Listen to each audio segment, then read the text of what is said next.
Mike, 2024 is over. It is. It is now 2025, a brand new year. I don't know if you guys have noticed, but your calendars, as is tradition, have automatically made horrible eldritch angel trumpet noises and flipped over from 2024 to 2025. They didn't used to do that when we were growing up. Technology is advancing like crazy. It's really insane how fast technology is advancing. I remember going on the internet and not feeling a horrible existential sense of dread and hating everything about my fellow man. I remember when you couldn't even do that and you had to hate the fellow man locally. Yeah. But yes, 2025 is here, which means it's time for us to look back at 2024 and think of all the fun stuff we discovered. Not necessarily stuff that came out in 2024, but this is our best of list of things that we enjoyed from last year, as is tradition. Mm-hmm. And we were going back and forth on it, how many things we should list, and I've got like 5 or 7, and you've got 10 or so. Like I've got a few. We're just kind of winging it this time. It's been a very hectic month. Would you like to start us off, since you seem to have a bigger list than I do? Yeah, I can start us off. I don't have these in any particular order, Okay. I guess. All right. But the first one that I have on here is Helldivers 2. Oh, I forgot that game came out. Was that must have been in February? It was pretty early. Yeah, in the it came year. out very early in 2024, and that was a wild time when that game came out. And it's still good as far as I haven't heard anything talking about how bad it's gotten. So It's still a lot of fun. It had a lot of problems when it first came out. yeah, too many bugs. No, I mean, yes, but I meant bugs as a pun because the enemy you're fighting are bug-like creatures. yes, bugs, because many bugs, haha, but also, yeah, there were some weird bugs, but they were kind of like, it was more jank, and because the game is the way it is, it's not even a bug. Like, the thing that popped into my mind first is you ready a stratagem, and then something hits you, and you drop the stratagem at your feet, and then the fighter jet goes, oh, that's where they want me to put the 500 or the 5,000 pound bomb, and then they drop it directly on top of your head. I see. I mean, Which isn't a bug, that's a feature. You did drop it, and they're gonna throw the bomb wherever you dropped it. right, that's just how it plays. There were some weird bugs when the game first came out. There are still some weird bugs. There's some weird graphical stuff. I'm willing to cut them a lot of slack because the engine they made the game in stopped receiving support when they were halfway through development. What? Yeah. You didn't hear about this? No. The engine that Helldivers 2 is made in, Do you know what it's called? let me look it up. Helldivers 2 engine was discontinued 6 years ago, so their engineers had to do everything with literally no support. That is, I did not know that. That is insane. They had to, what is the name of the... I guess it doesn't matter now. They used a relatively unknown Swedish game engine, Autodesk Stingray, All right. previously known as BitSquid. This powered the first Helldivers and was discontinued in 2018. So they were working on it. They had to make updates for the engine in addition to make the game. Wow. Which is just insane. The level of detail in Helldivers 2 is kind of nuts. It Like- seemed to be a very fun game. A lot of people were enjoying it. It's a lot of fun. It also can be very frustrating, but it is a lot of fun. The level of detail in the game for I shouldn't even mention this because people think that literally the only thing I care about is weapons, which is not true. But the level of detail in that game, specifically for how they model the weapons and like the magazine capacity of guns, is nuts. Like they actually put all of the bullets into the magazine. No, most games do not do that. No, not Most games basically go, the magazine is just an empty box that holds the ID for a set amount of bullets. And when you increase the magazine size, it doesn't actually increase the magazine size or anything. This game, they actually model each individual round inside the magazine. It's a bit much. When you drop a magazine on the ground, if there were still bullets in that magazine, you can see the bullets inside the magazine. Do you lose that amount of bullets that you throw at a magazine? Yeah, that is one of the things that is one of the things that is slightly frustrating about this game, but it makes sense in the game's world, is that when you drop a magazine when you reload a gun, you drop the magazine on the ground and you don't get those bullets back. Wow. Which makes sense because you are basically a person with 5 minutes of training that is now being thrown against building-sized bugs and car-sized robots. So if you drop a magazine on the ground, you're not exactly going to go back and try to get it. I'm very surprised because that flies in the face of conventional video game logic, and it means that a lot of people are going to have to unlearn not to reload when they're one bullet short of a magazine. I had to unlearn not to reload. I still do it in that game constantly. Yeah. I still accidentally, because I am a reload fidgeter in basically any video game where my gun always has to be at full capacity. Yeah. What's really neat is there are some guns that have the feature of retain rounds, like the Senator revolver. When you reload that, if you reload it on a half-empty cylinder, you'll keep whatever rounds were still in the cylinder. You don't dump all of the rounds on the ground. You actually just reload the individual ones. Okay, that's actually a good compromise. It allows the game to have that realistic, different kind of ammo management thing, while also giving players an opportunity to stick to their usual behavior if they feel the need to. But basically anything with magazines, if you reload it, you're losing all of those rounds. That's crazy. I'm impressed. Which, that makes a lot of sense. That is incredibly realistic in a game where you're fighting gigantic bugs. That is incredibly realistic because unlike in basically any other shooter, there are a few that do this kind of thing. But if you do what is called if you do like a emergency reload where you're just dropping the magazine directly onto the ground, you're not retaining those magazines, you lose all the ammo that's in that mag unless you go back and pick it up, which you can't do in this game. Okay. Yeah, Helldivers 2 was I was honestly surprised how much I liked that game, especially considering that I barely even played the first one. There were long periods where it was almost impossible to be able to play the game. I remember the first week that game was out, you sat in the lobby and hoped that you could get into the game.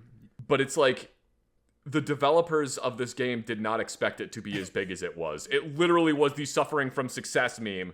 I guess. Of just like, it wasn't supposed to be this popular. Holy shit, we weren't prepared for this. Sony, help! Don't worry, I'm on it, said Sony, and they instituted the PSN sign-in policy. Oh, man. Yeah. That's like the only negative thing I heard about the game is that halfway, like a couple months in, PlayStation sign-in network was required. That was really disappointing. Yeah, it was really disappointing they pulled that crap, and then the people review bombed the game on Steam, which, I mean, as long as you changed your review once they fixed it, cool. Yeah. But I don't like review bombing. I think review bombing is stupid. Yeah. Anyway, Helldivers 2, a lot of fun. A lot more fun than I was expecting. Saw you enjoying it with other streamers? Having a good time? It's a fun game. Yeah. It's very fun. It also can be incredibly frustrating, but a cooperative shooter like that, you and a couple other people teaming up to tag down planets full of aliens, sounds like a lot of fun. Weird, disgusting bugs. I'm trying to remember what each one is. I think the bugs are fascist. I think the robots are socialist. Okay, so you got different types of enemies to fight. I think that's the joke, is that they're different things. And now there's a new enemy that are the Illuminate, or as everyone calls them, the squids. Oh, all right. Yeah, they're just the squids. I forget what they are. There's something bad that isn't democracy. Presbyterians, whatever. There's something bad that isn't democracy. Uh-huh. They're also fascist. I can't remember. The bugs are definitely fascist, though. Well, I'm glad you've enjoyed that game so far. What's really funny is that the main thing that you're going after, there's so much goofy humor that's hidden in there, but the main thing that you're going after, specifically for the bugs, that the bugs are trying to take, it's a substance produced by the bugs, which are called the Terminids, and it's called Element 710, which is just oil flipped upside down. Oh, nice. It's literally oil. Yeah. Do you know what we use Element 710 for? Do tell. Fueling our faster than light drives. Okay. So they're literally powered by oil. Yeah. It's very funny. It's a lot of goofy shit like that. Do you still play it, or was it earlier in this year and it's kind of dropped off for you? I don't play it as much as I was playing it at the beginning of the year. Just because other stuff has come out, but I still play it occasionally. Cool. So. Nice. Okay, what's your game? Fallout London. We were playing Fallout London. It's been great. It's been an amazing mod. The best Fallout mod I've played so far. Probably the best Fallout mod that exists out there. It's a giant world in Fallout 4's engine that is, honestly, at this point, I believe almost as big as Fallout 4 itself. It wasn't as much like Fallout New Vegas as I was hoping, but I'm not gonna microanalyze it or over-scrutinize it. That is something I will save for like a big video analysis I'll do months down the line. Nothing is like Fallout New Vegas. I can dream, man. I can dream. Fallout New Vegas is the perfect video game. I can dream. All video games should just be Fallout New Vegas. No, I'm just kidding. I feel like we've been playing it for months, and we still haven't really delved into the meat of it. We've been doing the first act, and we've seen a few of the companions. We kind of understand what the game is. It's a lot of combat, a lot of questing, and a lot of exploring London. It feels very reminiscent of Fallout 3 in that sense. You're exploring a lot of abandoned buildings, and there are some little town hubs here and there. But it's a lot of combat, and it's a lot of exploring decrepit ruins. And it's a lot of fun. I mean, it can't be that good. We're not in it. I mean, we are in it when we're playing it. Yeah, well, I'm not in the game, though. They didn't get me to do any voice lines. Oh, so if we had... I mean, because, the cameo we had in the Frontier made... I can't believe they didn't hire 2 Americans to be in a British mod of Fallout. You probably didn't show them how good your British accent was. If they had seen it or heard it, they would have been impressed. If this is an attempt to get me to do a British accent, I'm not going to do it. Oh, okay. It's really bad. Oh, why have you enjoyed it so much? Because it's very well done. The quality shows through, all the different new assets, the new environments to explore.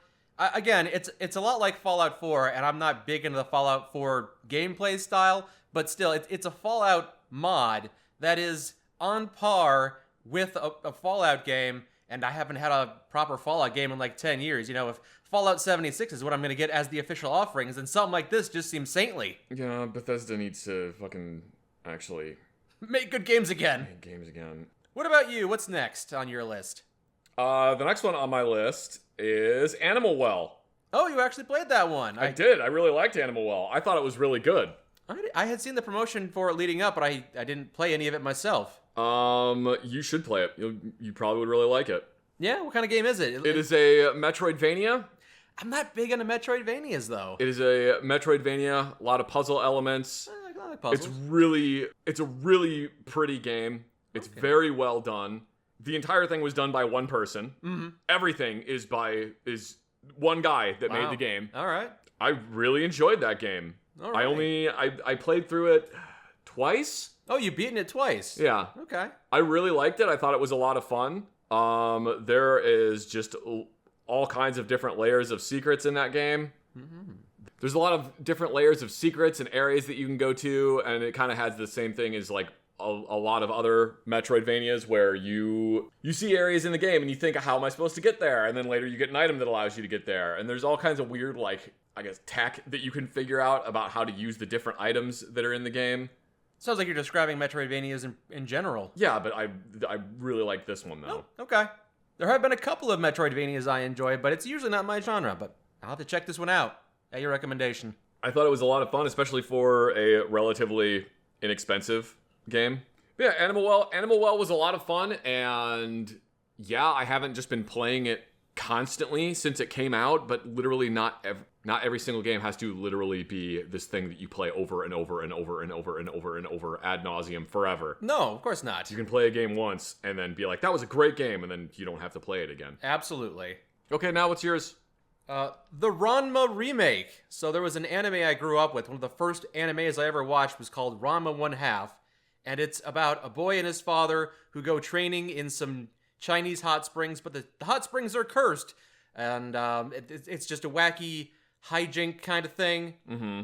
I remember the first time I saw this show, I was in the early days of the internet, and I downloaded the first 6 episodes, and like they were the size of a postage stamp on my computer screen in standard definition, and I could barely make out what was happening, but I was so captivated and interesting that the anime opens up with a panda and a girl fighting in the streets, and it goes off the rails from there more and more.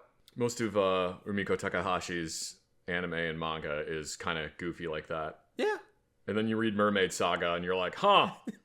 I've never... wasn't expecting that. Haven't read that one. Ron was where I got started.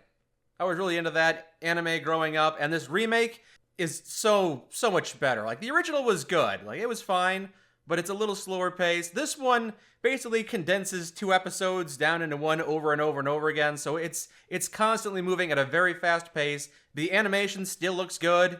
The humor is good. The voice acting is good. I was worried because like some of these characters from the original anime have very distinct voices in my mind, but the new voice actors are either on par or even better. I've laughed at their jokes, and it's just been a delightful time. I'm really looking forward to the second season because that's when some of my favorite martial arts scenes actually start appearing.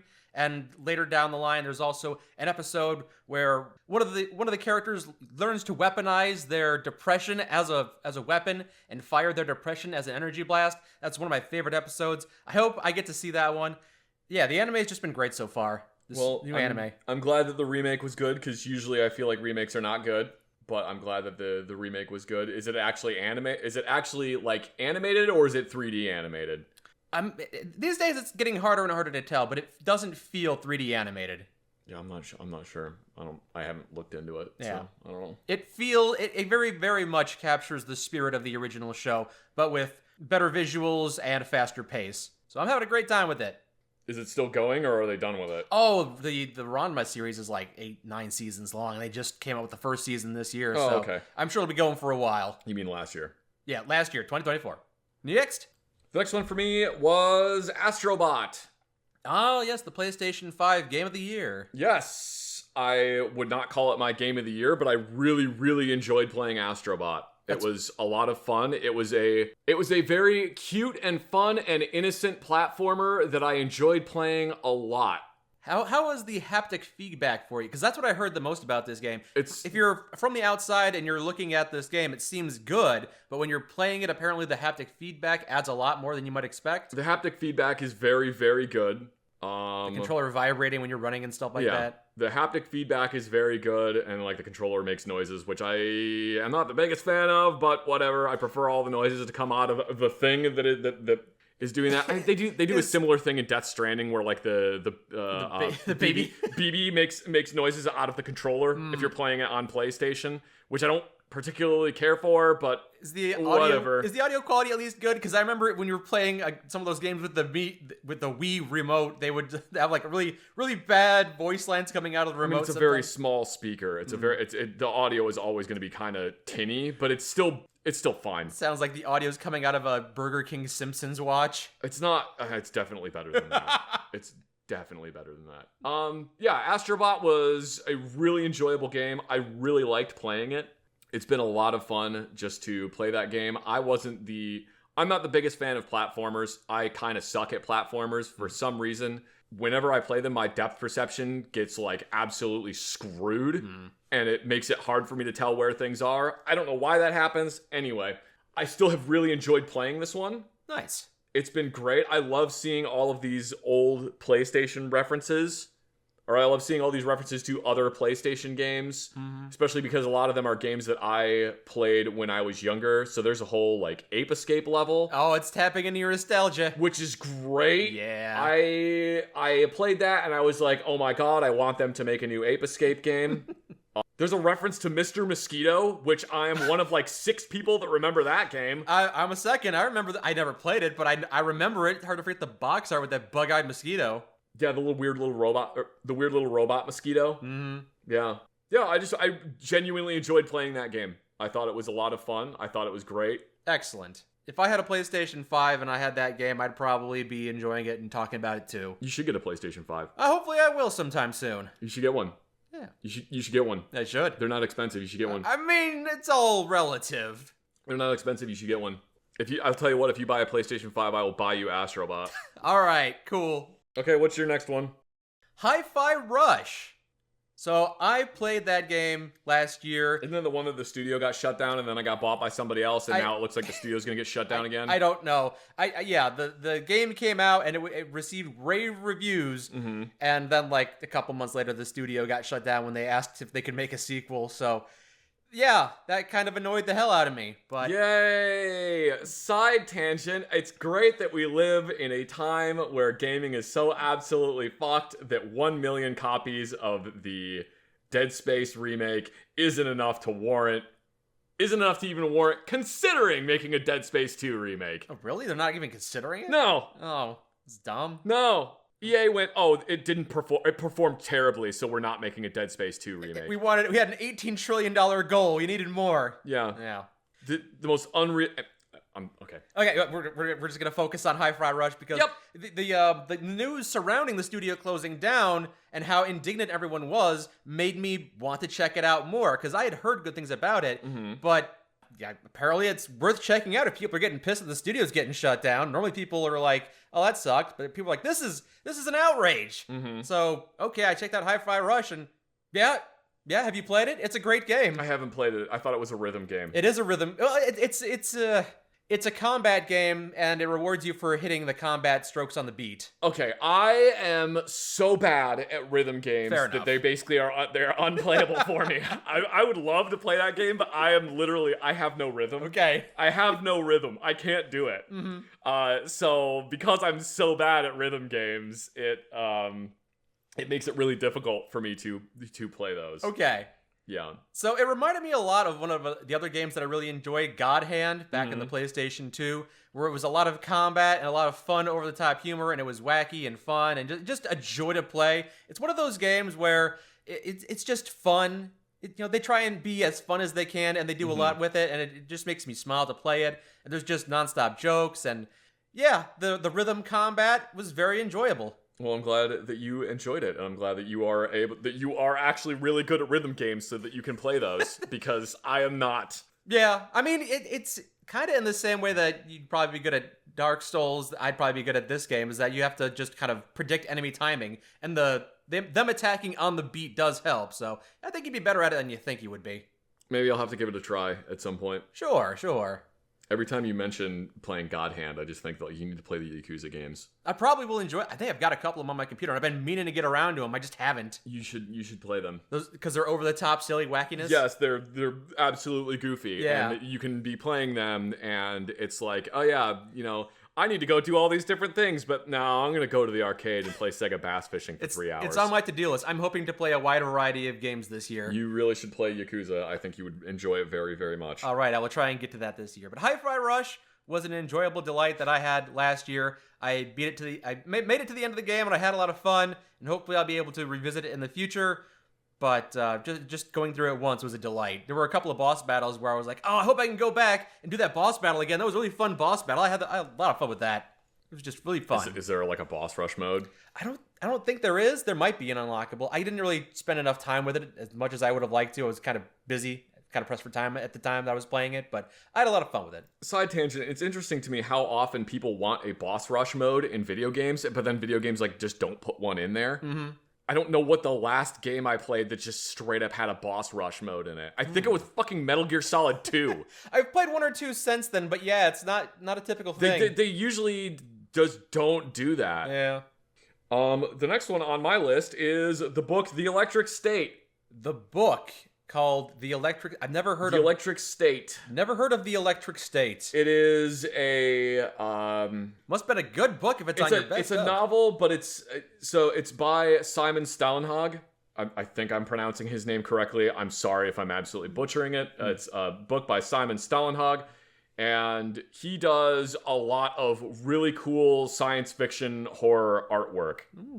He did he's the one that created the Tales from the Loop series. He's created a bunch of other stuff. He created, he did a bunch of the artwork for a tabletop game. He maybe even made the tabletop game. I can't remember. But The Electric State is a horror story that is, I guess you could call it a horror story. It's kind of like I also hesitate to call it post-apocalyptic because it's kind of happening during the apocalypse, but during an apocalypse. Right. I had asked for that book for Christmas because I thought I'd seen a bunch of the artwork from it, and I thought the art looked really cool, but I didn't know that it would be as much of a novel as it was. And it was really good. I'm not going to spoil anything. The novel is basically a girl and her robot trying to travel across the United States to get to the other side of the country. Okay. For reasons. All right. Got to keep it vague. You got to keep guessing.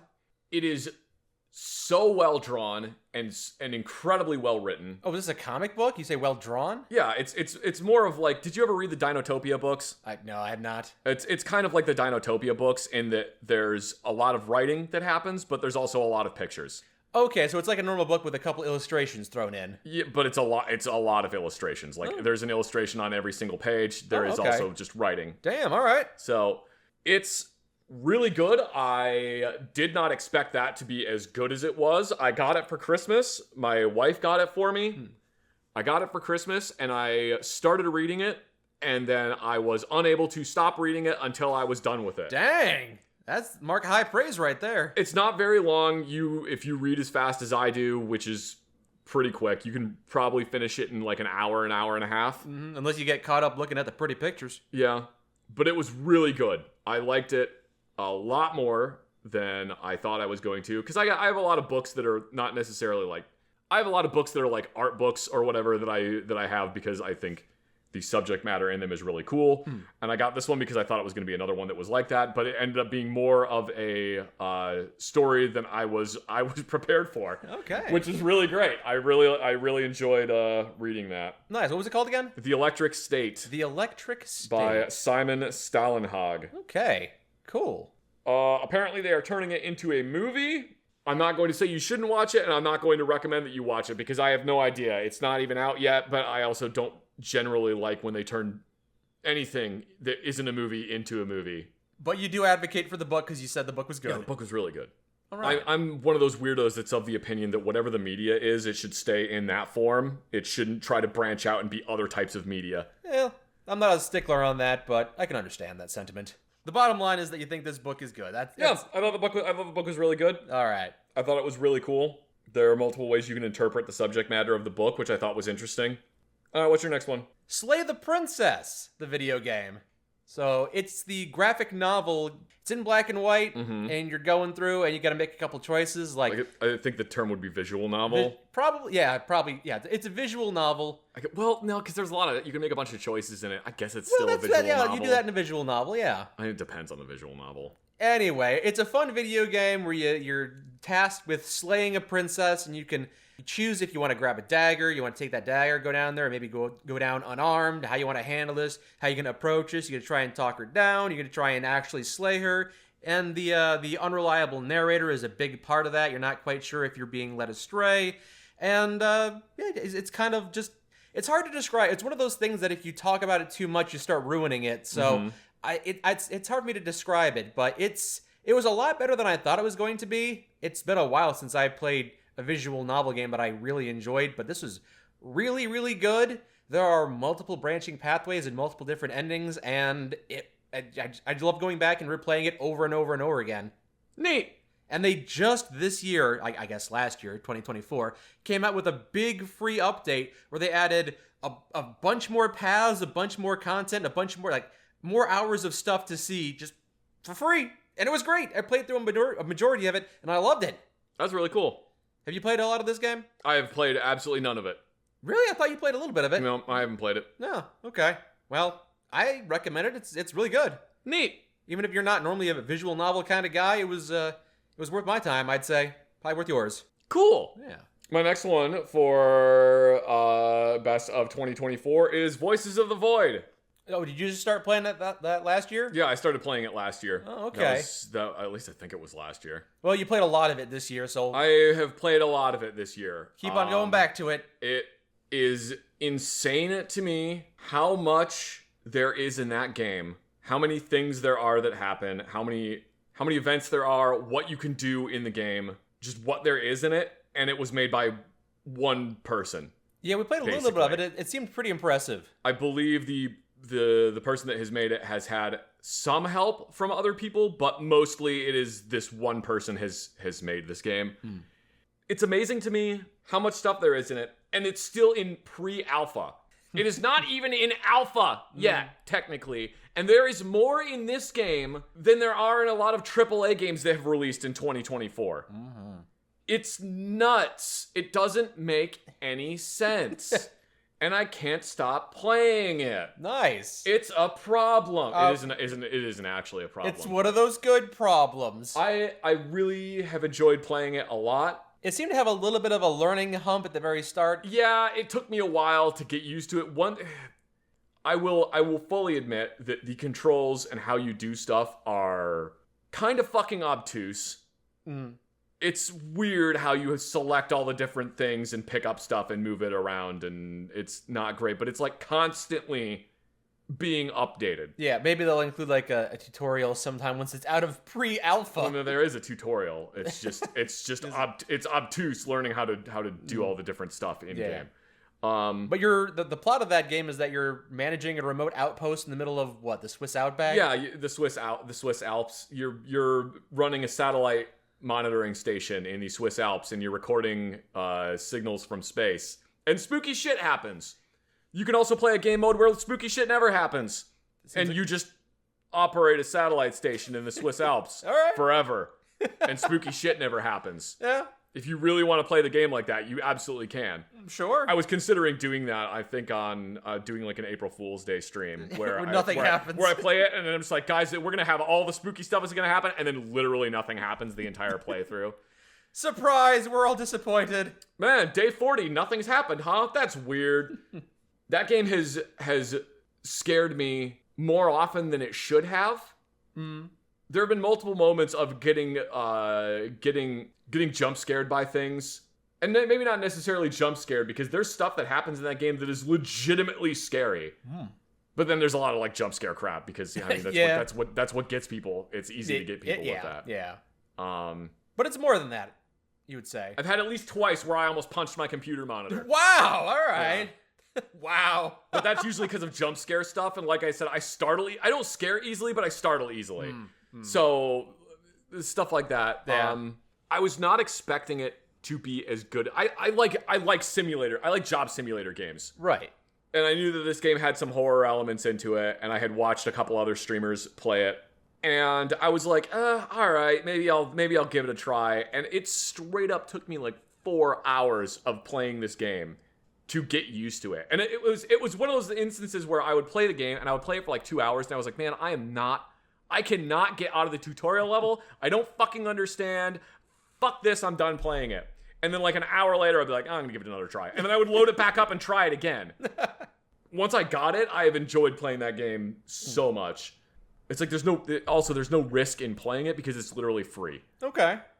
You can not pay any money for this game. You can just download it from itch.io. It's crazy considering how much you've gotten out of it and how much there apparently is in it. And yeah, I've thrown a bunch of money at the creator now because I've played it so much. Nice. Yeah.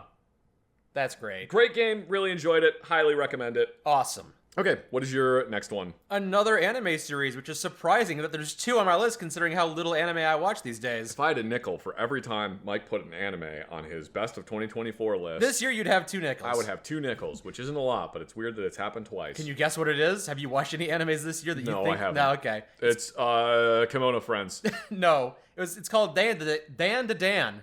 I heard about that. Yeah, I've seen the first 12 episodes, and it's pretty fun. It's a lot of fun, well animated.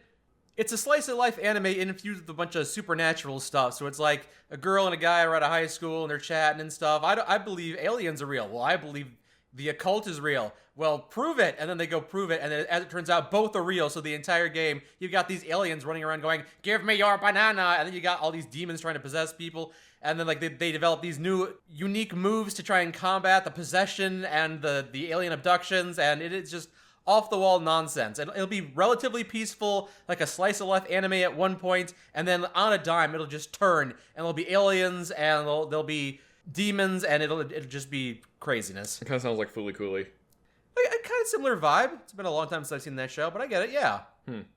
Well, I'm glad that you've been enjoying that. It's a show that takes me off guard quite a bit, and I love it when it does that. Neat. It's a lot of fun. The next one on my list is Crow Country.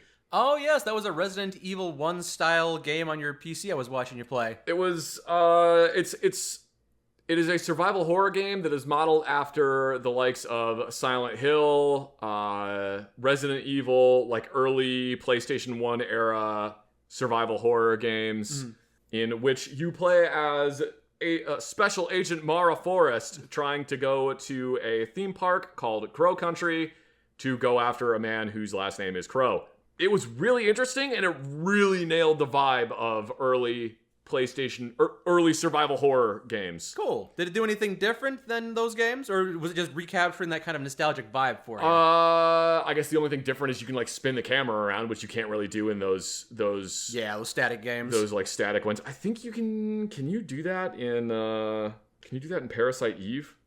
Parasite Eve's one of those survival horror games that I did not play much of. I played a bit of it, but I never finished it. Right. I feel like it was a lot more like Final Fantasy VIII in the sense that it was semi-turn based, if I remember correctly. Yeah. Like when you would run around the overworld and then you would interact. Whatever. That's not what I'm talking about. We're talking about Crow Country. Crow Country was really cool. It was really good. They did a very good job on making that game. Again, another one of those games that I did not. It caught me by surprise, and I enjoyed it way more than I thought I was going to. Nice.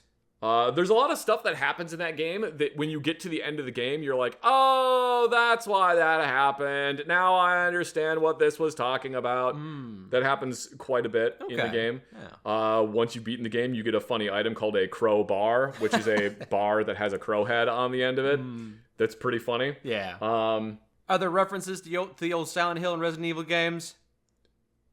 More in just how the game is played. Okay. Is a reference Gotcha. to some of the earlier ones. It's more in just like how the game is played. Okay. And I guess the fact that your character is supposed to be like a special agent, kind of like how in Resident Evil there's like the STARS team. Yeah. Yeah, it was a really enjoyable game. I had a lot of fun playing it. I made the there's a point in the game where you can ring like a bell, and that's how you get into a specific building by ringing a bell that's on the outside of it. So puzzles like Resident Evil. Yeah, it's got a bunch of puzzles like Resident Evil. I made that like the subscribe notification on my Twitch streams is me ringing the bell for how many people subscribed. I really liked it. Cool. Glad you had a great time with it. What was your next one? The Amazing Digital Circus, the YouTube series. Have you seen this? I have heard of it. I haven't watched it. You had to have heard of it because like every time an episode comes out, it immediately gets 30 million views. It is great. What 30 million people are watching it? Or maybe it's just like 1 million people watching it 30 times. I'm not one of them, so that can't be real. Good. It's really good. It's really well done. I haven't watched it. Oh, it's so good. I wasn't sure how to feel on it at first. The first episode came out, I believe, in 2023, and I was like, all right, it's a pretty good pilot episode. But then the second episode was really good. And then the third episode was equally good, and then they just came out with the fourth episode. So it's only four episodes long. It's not a big series at this point, but it is a very big cultural... A lot of people are talking about it. It's got a really passionate community, but just the episodes themselves are really enjoyable. Really well animated, and a really fun concept where everyone's trapped inside of a computer, so sometimes things just glitch out and bug out, and there's a manipulative... possibly AI thing controlling how everything is playing out, and everyone's just trying to exist and not go insane. And some people have more success than others. Neat. It's a really good show. You should definitely check it out. Yeah, I've seen a lot of people talking about it. I see a lot of references to it online, so maybe I'll have to look into it. The second episode is my favorite episode so far. They've got Pizza Tower references, and there's some existential dread mixed in. Fun janky physics, like they're driving a vehicle and it crashes into a wall, but instead of it actually like exploding, it does that valve engine thing where the truck just the valve falls engine through the map. Noises. Yeah, exactly. No show out there is doing quite the same thing that it's doing. It's really fun. That's cool. Yeah. What's next for you? The next one on my list is the game Derail Valley. I'm not familiar with that one. Derail Valley had a really big update. It's a train simulator game. Oh, okay. It had a really big update that came out this year. I forget when Derail Valley actually came out. I think it's been out for quite a bit, and I know I'm pretty sure I've played it before. So it's basically just Train Simulator 2024, but they didn't have the rights to the name or something like that. No, it was still called Derail Valley before. It's just like, it came out 2019. I forget when the first time I played it was, but I played a lot of Derail Valley earlier this year. Same vibe as Spin Tires and Snow Tires and stuff like that? Snow Runner? No, it's even more simulator than Snow Runner. Oh, okay. Yeah. It's a lot more simulator heavy, though it's more accessible than a lot of other simulators are. But they just came out with a new update for it. So you can actually...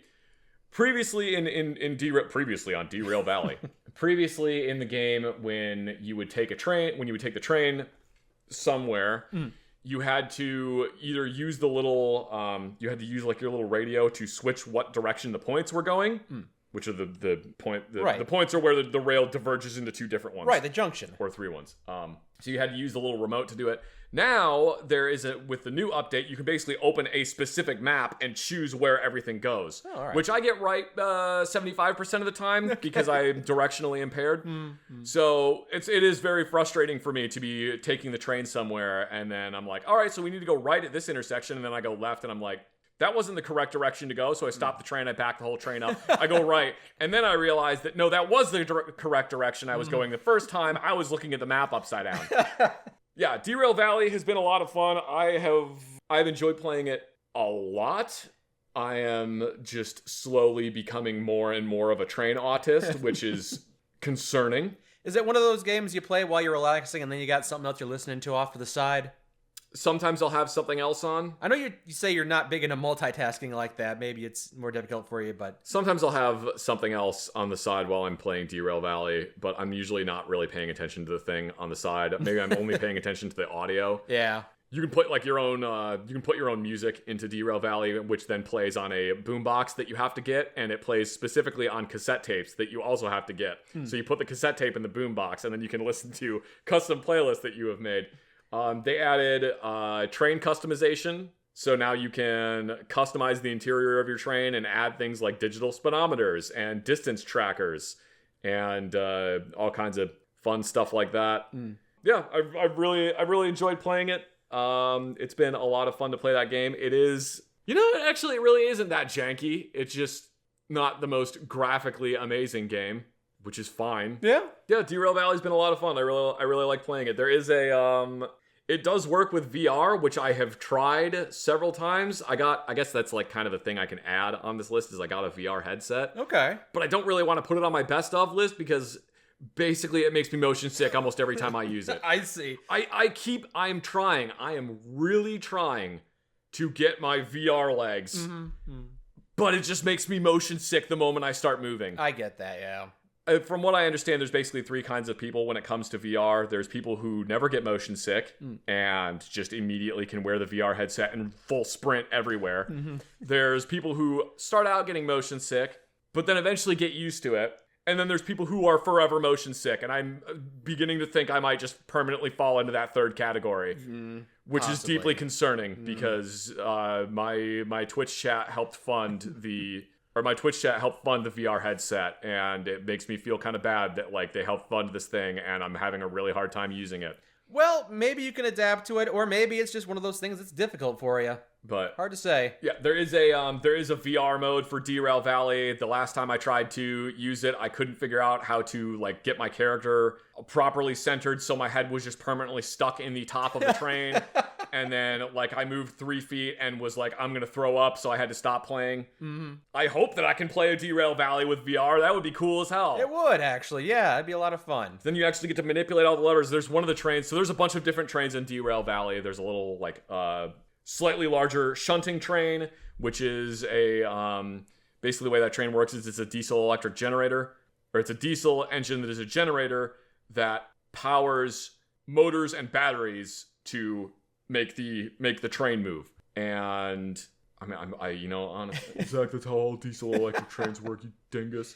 Yeah. Of course, I was just about to say the same thing. So there's that. There's steam engines, which every single time I try to operate the steam engines, they blow up. I'm not good at running steam engines. Okay. I either turn the injector off and then the engine gets way too hot, or I leave the injector on and then the steam engine blows up. And then there's also a straight up diesel engine that has a transmission that has 1, 2, 10. I think it's like a 10 position gearbox. It's 2 levers, and each lever has 3 positions it can go into, and each one of those 3 positions, or each one of those combinations of 3 positions is a different gear. So while operating the engine and making sure that you are not driving the train off the tracks and that you are going the correct direction, you also have to constantly be shifting the gears on the engine. Sounds actually a lot more intense than a relaxing, stress-reducing game. I would not necessarily call Derail Valley a relaxing, stress-reducing game. Apparently not. There are moments where you have a train that is almost a mile long. I'm sorry, you have a train that is like 3 kilometers long that you are going, you're going down a hill, around a corner, and the sign you saw on the corner says maximum speed of 80, and you are going 100, and you're like, I'm going way too fast for this, and I'm going to derail the train because the game is called Derail Valley. That's the name. Yeah, he did the thing. He did the thing. Oh, he said it. He said it. I've derailed many trains. Into many valleys. I derailed a train into a river. That was the train with the gearbox. Breaking the mold, not called Derail River. I mean, technically the river wasn't a valley, so... Anyway, yeah, so that's my next best of is Derail Valley. Maybe at some point I can try playing it in VR, but it's difficult. Side note on VR, the only thing I played really is Beat Saber. That was a lot of fun in VR. You tried that? Yeah, it's a rhythm game. I've tried Beat Saber. I'm not great at it. That one didn't really make me super motion sick, but you're also not really moving. It depends on what song you get. There was one or two songs that I remember playing that made you actually move from side to side because the beams were coming right at you. I mean, even that's fine. It's the moment I start walking around in VR is when I start getting motion sick. If I have to move from point A to point B, it starts making me sick. And I've tried all kinds of different things. I know on one of the last videos I did about playing VR, I had a bunch of people giving me suggestions. And I've tried doing the teleport mode. I've tried doing the zoom to teleport mode. I've tried just doing the twin stick movement. I've tried doing the arm swinging movement. It's really difficult. Have you tried closing your eyes and then teleporting to the new location and opening your eyes? That sounds incredibly time consuming and infuriating. It might be how you do it. I don't know. I've even tried sitting down and using the twin stick movement, and even then my brain is just why am I moving? I'm not moving, I'm sitting. Yeah. Stop it, I'm gonna throw up. Yeah. And it's VR. Yeah. Yeah. Alright, what's your next one? That was basically the end of my list. I didn't have much, but I guess I'll throw this on the list since even though it's the first week of 2025 that I started playing it, I'm probably not going to remember for next year's list. It's called Pikmin Squared, which is a mod for the GameCube game Pikmin 2, which recreates the entire Pikmin 1 campaign. I had a lot of fun with this, so... It's a mod for... I'm sorry, say that again? Okay, so it takes the game Pikmin 2, which it's a better engine than Pikmin 1, it was a lot more responsive, and it rebuilds the entirety of Pikmin 1's campaign in Pikmin 2. That's kind of neat. It is really neat, and that alone would just be oh, okay, so it's Pikmin 1, but slightly better. It's not a big deal. But they added an entirely new campaign. So they have the main campaign, and then they added a second campaign. So you're revisiting all these different levels. They're all reskinned. There's new challenges, new enemies. Everything's been placed in different locations. You got to adapt. So it was basically like going back and playing Pikmin 1 for the first time. And it was I really enjoyed Pikmin 1, so being able to play it again with a fresh set of eyes was really fun. Well, that's cool. And then on top of it, they had a randomizer so I could play through Pikmin 1, and everything was randomly placed. All my Pikmin were randomly sized and colored, and I didn't quite know what was going to be around every corner because even the game was I'm just going to throw this at you. And then it'll throw this at me. And then, this isn't even from this game, but I'm going to throw it at you anyway. It just kept me on my toes. It was a lot of fun. But just throws Donkey Kong at you? The same vibe, yes. Aren't the Donkey Kong bongos in one of the Pikmin games? Yeah, they're a treasure I believe you can get in one of the games, yeah. Is it 2 or 3? Probably 2. And the third one, you're just grabbing strawberries. Oh, okay. But yeah. Neat. The randomizer was so much fun. It did so many ridiculous things. It replaced all my ship parts with random piece of detritus, so I was just slapping random garbage onto my ship to fix it. Randomizers can be really fun, and they can also be incredibly mean. In my instance, they're usually incredibly mean. Yeah, I noticed you haven't put Resident Evil 4 randomizer on your best of list yet. It's just, I think that may have been out already. Also, it's Resident Evil 4. I feel like that would be kind of whack to put Resident Evil 4 on my best of list again. I put Derail Valley on there. That game came out in 2019. Exactly. This is the stuff that came out last year. It's stuff we started playing last year. Maybe Resident Evil 4 randomizer can get an honorary mention, but it's been more mean to me than it has been fun and enjoyable. Yeah. Speaking of games, God, it's mean to me. Speaking of games being mean, this randomizer isn't exactly a walk in the park. I started the game, I plucked my first man, and he died in less than 1 second. And I had to start over because he's just. Why did he die in 1 second? Because there was an enemy waiting underneath where he would spawn, and that's fun. So I plucked him out of the ground, and instead of landing on the grass, he landed in its mouth and died immediately. So you kind of had the Kingdom Come Deliverance RNG moment of you can literally die. Have you heard about that? You can literally die in the game. Kingdom Come Deliverance is so supposed to be quote unquote brutally realistic that you can die before you've even actually started the game. You go to start the game and it's basically your mom went out to go fetch water because this game takes place in like the medieval period. Your mom went out to go and fetch water. It was cold. She slipped and then you were stillborn. You don't even get to play the game. You started the game. You're dead already. You have to start a new game. I hadn't heard about that. That's hilarious. You can just straight up die before you are even born in this game. Which is really, that's sad, but also really funny. Yes, it is. It's hilarious. Anyway, so yeah, your Pikmin had the fucking Kingdom Come Deliverance moment of not even born yet and already dead. Yeah.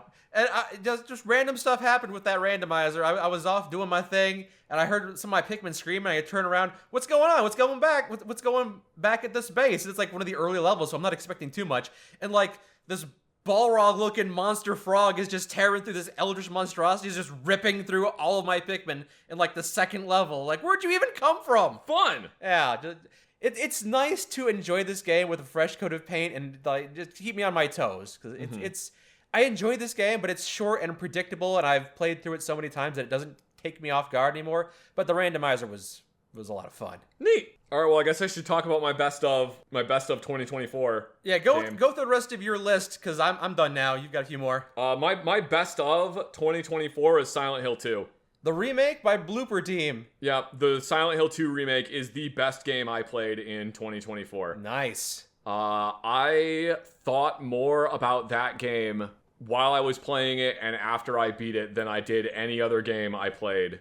They did such a good job making this game. Going into the remake of Silent Hill 2, I fully expected it to be shit. A lot of people were. I did not think it was going to be good. I was even hesitant to buy it at full price, is how little I thought of this. I remember seeing the trailers for it and being like, that looks terrible. Yeah. That does not look good. There's no way that's going to be even remotely good compared to the original. And then it came out and I started seeing really positive reviews of it and I was like, oh, all right, fine. All right, fine, I'll try it. And I was just immediately blown away by the amount of care that they put into this game. From the very outset of the game, I was astonished at how good of a job they had done and how it was. Do you remember when the Resident Evil 2 remake came out and people were joking about before it came out, they were showing this is what the police station looks like inside it, and people were joking oh, I don't see what the big deal is. It looks exactly like I remember. Ha ha ha. The Silent Hill 2 remake was kind of like that, but it looked better. I don't want to harp on graphics being everything because I feel like that's kind of part of the problem with modern gaming is that everyone is so focused on graphics that everything else fails. Because it was, we've got to make sure the graphics are good, and now it's you can only run it on a god tier PC that you can only run it on a fucking Cray supercomputer. Right. The Silent Hill 2 remake looks absolutely amazing. The atmosphere is so good. I do not scare easily, but there were so many moments in this game that were giving me goosebumps and had me on edge. There was a point I straight up stopped playing for 15 minutes because of, I guess you could call it a jump scare, but it unnerved me so much. Wow. It unnerved me so much that I straight up was like, all right, I'm gonna stop playing for 10 minutes because that was scary. They did an amazing job staying incredibly true to the original, but then not making it so true to the original that you know exactly what's going to happen. Okay. The sound design in Silent Hill 2 is absolutely incredible. There are so many moments where I was playing that game that I would be just getting goosebumps at just the noise in the game. I guess if I'm going to nitpick, the only thing I don't like is that the pistol does not sound amazing. All right. Like, that's the only critique I have about the sound design in that game, is that I think the pistol doesn't sound good. What would be your biggest critique of the game in general? Is there anything that stands out to you as like, they could have done this better? No, I can't think of anything. Wow. That's impressive. I can't think of anything. Like, they absolutely fucking nailed it. Cool. It's so good. They did such a good job on this game. There's so much in this game that is open to interpretation, and unlike a lot of other media where it's like, it's open to interpretation, it's not open to interpretation because they didn't do an amazing job writing it. It's open to interpretation because they did an amazing job writing it and setting this stuff up. You find so many things that it's like, did James write this to himself? Did someone else write this for James? Who left this here for him? Right, that game is notable because you're playing through a character who's a bit of an unreliable narrator, so sometimes things aren't what they seem. Yeah, there's so much to that game that is open for analysis and interpretation that you can think about over and over, and you can think about all the different ways, all the different solutions that there could be to that. It's really good. Silent Hill 2 was one of my favorite games ever. It wasn't ever in like my top 5 best video games ever made, but it was in like my top 10 best video games. The Silent Hill 2 remake is probably now in my top 5 best games ever. Nice. It's one of those games that if you like well-written stories and you can handle playing horror games, it is a game that you have to play. It is on my list. I've been meaning to look into it because I heard so many good things about it. You seem to be enjoying it. And even though I'm not much of a psychological horror kind of guy myself, it seems like it's been drawing me in. I want to try it out. It is so good. And yeah, the combat isn't amazing, but it's better than the combat in the original. Sure. The combat in the original is very wonky. Right. And you and I played through a little bit of it, so I was able to see that, okay, there are little twists here and there. You can't go through the subway tunnel that make you take a sidetrack this time. Yeah, I love all the little things they put. So whenever they change stuff, not whenever, but a lot of the times they change stuff, they put little things where it makes like TV static appear on screen and it plays a little tone, and it's like a reference to the original one. Kind of like with Metal Gear Solid 4 when you go revisit Shadow Moses and you have all these flashbacks to the PlayStation 1 graphics. Kind of, yeah, but it's like it doesn't show it in the graphics. It just kind of shows that like there was a hole here. It's gone now. It kind of shows like there was a thing here and it changed somewhat. Yeah. There's a reference.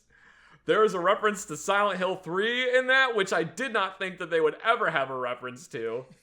There's a point later in the game where you can find a bunch of bread, and if you investigate it, you get an achievement that's just called It's Bread, which is a reference to in Silent Hill 3, if you have Heather look at a bunch of bread, she just goes, "It's bread." All right. I don't know why they decided to reference that. They did. It's really funny. Like, I seriously was cackling for like 3 minutes when I got the achievement for It's Bread. I was giggling for like 3 minutes at that.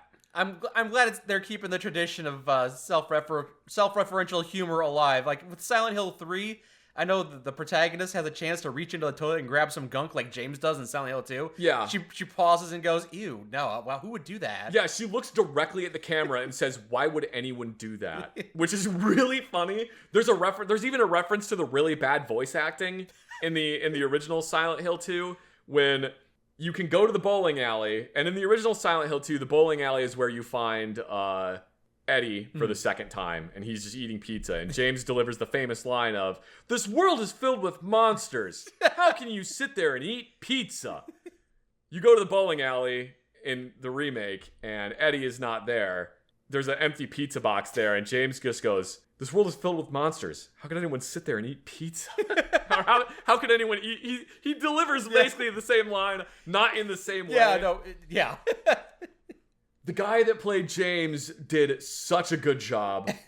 And like, you know, in a lot of games when they have someone that is English or someone not from the United States do a US accent, it's very easy to tell. Right. I straight up didn't know. Nah, The guy that played James in this game wasn't from the US. Some of those performers are doing a great job. I actually don't think any of the performers were from the US in this game. There's a couple points, I think, where like Maria has like 1 or 2 lines, and I'm like, that's not how somebody from the US would give that line. but it kind of contributes to the whole Lynchian vibe of the entire game. Yeah, Lynchian as in not feeling like everything's right? No, David Lynch. David Lynch is a director. Okay. One of the inspirations for Silent Hill 2 was the TV show Twin Peaks. Of course. And that's anything that is somewhat similar to Twin Peaks usually has kind of a quote-unquote Lynchian vibe. Ever since you and I played that Fallout New Vegas mod that was inspired by Twin Peaks, I've become much more aware of Twin Peaks' cultural influence. Which mod? Darkwood Chronicles? Something like that? This was years ago. I can't remember. It was the one where you go in there and you're following purple crystals and... A lot of people try to copy David Lynch's style, and to varying degrees of success. I feel like you have to be David Lynch to copy David Lynch's style, because David Lynch is a special kind of insane. God, I respect that man. But yeah, Silent Hill 2, heard nothing but good things about it. Hope to play it myself sometime soon. Amazing game. Absolutely love it. Cannot recommend it enough. That game is as near as perfect as a game could be, in my opinion. It's just weird to me because I did not have Konami, and I know Konami was just the publisher of this game. They weren't the developer. They did have, as far as I can tell, they did have some level of you're allowed to do this, you're not allowed to do this. I'm cautiously optimistic about Metal Gear Delta, which is weird because if you had asked me at the start of last year, how do you feel about the fact they're remaking Metal Gear Solid 3? I would just be like, fucking Konami, it's gonna suck ass. Yeah. It's gonna be terrible. Konami's been awful for a decade at this point. Yeah, there's so much stuff in Silent Hill 2 Remake that is so good. I love that if you go down into the prison cell where Maria is when you get into the other side, and you have that conversation that just... Let's not get too deep into it. Let's not spoil it. You've already sung its praises enough. I'm already tempted to play it. I love that game. It's so good. I need to play it again. I need to play it One of those games that's so good that you try and talk about it, and then you're like, I gotta play it. I gotta play it now. When I get home, I'm playing it now. Oh, I need to play that game again. I need to get all the endings for that game. I'm gonna collect them all. There's I'm assuming you're familiar with the dog ending of Silent Hill 2. I'm aware there's a dog ending. In the dog ending of the original Silent Hill 2, James spoke Japanese, even though he speaks English for the entire game. In the dog ending of the Silent Hill 2 remake, he speaks Polish. For no reason? Because it's a Polish developer. Because Bloober Team is from Poland, so he speaks Polish. That's just silly. It's great. I love it. I love. It's so good. I love Silent Hill 2. It's such a good game. Awesome. That game made me think and feel more than any game did in all of 2024. So yeah, that's why it's my best. It's why it's my best of the year. I'm happy you got a good remake of that, honestly. It's great because I was expecting it just to be awful. Yep. I was expecting it to be the worst. Mm-hmm. All right, do you have anything else? I don't. Do you have anything else on your list? Nope, that's it. That was my best of. All right, and also my best of. So that was our best of 2024. All the stuff we really enjoyed, different media and stuff that we were able to consume last year and really remember months later because it left such a lasting impact on us. It's a pretty good year, not just for stuff that we did enjoy, but also a great year in gaming in general. A lot of good stuff came out. So hopefully it's another good year this year. Hopefully it's another good year of great, enjoyable stuff that we can all take part in watching and playing. Hopefully so. Yeah. We'll see. I will continue to remain bitter and angry about all video games until they prove themselves to be good. You're like the opposite of a good teacher. Everyone gets an F until you prove otherwise. Yeah. Better make a good game. Look at Silent Hill 2. Silent Hill 2 started out with an F-. Now look where they are. Silent Hill 2 is just it's just James in the corner just sobbing uncontrollably. He doesn't look very happy. That's because he's James Sunderland! Why can't you be miserable like James? Hopefully I can play a wide variety of games this year. I've kind of gotten stuck in my ways of just kind of playing the same game for a month straight, but I want to try a wide variety of games because there were a lot of great games that came out last year, and I feel like I missed out on the vast majority of them, Silent Hill 2 included, so play new games. Hopefully this year I'll be able to play a wide variety. Bully Mike into playing new games. You don't need to, I'm already committed to doing that. Bully him into playing new games. Just ask me, I'll do it. Alright, that's it. Okay, goodbye everyone, have a good year. Bye. See you again soon.